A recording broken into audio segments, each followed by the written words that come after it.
Un reportage signé Olivier Moradel. Inondé au moindre épisode pluvieux, le giratoire de la Plaine à Grand-Camp est en cours d'amélioration. Construit en dessous du niveau de la mer et souvent impraticable, la route départementale 126 est l'une des portes d'entrée principales de l'agglomération pointoise avec 20 000 véhicules par jour. Un accès direct au quartier de Grand-Camp, Bergevin et Loricisque qui va donc être rehaussé d'ici 8 mois. Un nouvel échangeur également équipé de trottoirs, le tout pour la bagatelle de 4,5 millions d'euros. Le reste en images.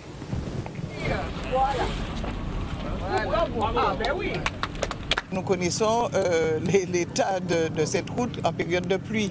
Et en période de pluie, rappelons aussi qu'il y a des commerces, qu'il y a des gens qui rentrent par cette route dans Pointe-à-Pitre. Donc c'était vraiment permettre une meilleure circulation, mettre en sécurité aussi les commerces, parce que à ma droite, là, nous avons souvent de grosses inondations. Même en période de petites averses, on a des complications de circulation. Alors c'est un chantier qui va durer normalement entre 8 et 10 mois et qui va faire l'objet bien sûr de plusieurs phasages. Il y a une première phase qui consiste à dévier en fait ce qui a aujourd'hui dévié la route côté est. Donc ensuite on aura un basculement pour réaliser bien sûr les travaux côté est vers côté ouest.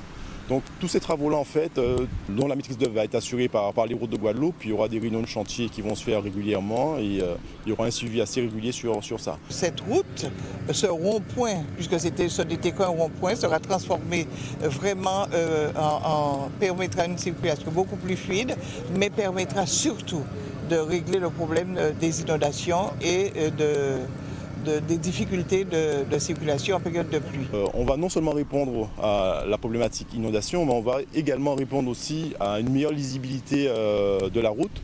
Ça va être une première en Guadeloupe où on aura un giratoire qui sera en eau qui va servir de bassin d'écrêtement de l'ensemble de la zone. Mais il faut savoir en fait que ces travaux-là rentrent dans un cadre beaucoup plus global qui permettra, avec d'autres maîtres d'ouvrage, de régler de manière en tout cas assez forte les problématiques d'inondation dans le secteur de Grand-Camp.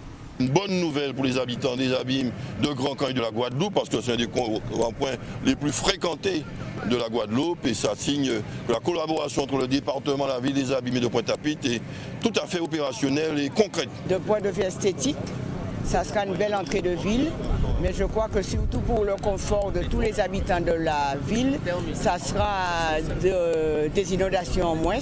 Et je crois que nous disons vraiment merci à la présidente du conseil départemental.